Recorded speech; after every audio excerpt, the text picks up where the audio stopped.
Ang mabuting balita ng Panginoon, ayon kay San Juan.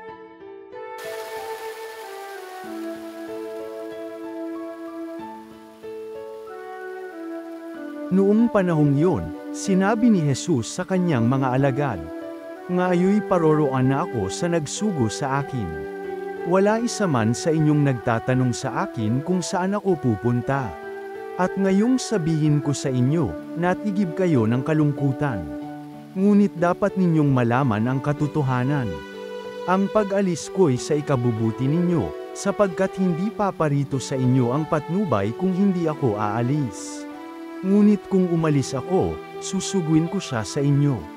Pagdating niya ay kanyang patutunayan sa mga tao sa sanlibutan na mali ang pagkakakilala nila sa kasalanan, at ipakikilala niya kung ano ang matuwid, at kung ano ang kahatulan. Mali sila tungkol sa kasalanan, sapagkat hindi sila nanalig sa akin, tungkol sa matuwid, sapagkat ako'y paroroan sa Ama at hindi na ninyo makikita, tungkol sa kahatulan, sapagkat hinatulan na ang pinuno ng sanlibutang ito." Ang mabuting balita ng Panginoon.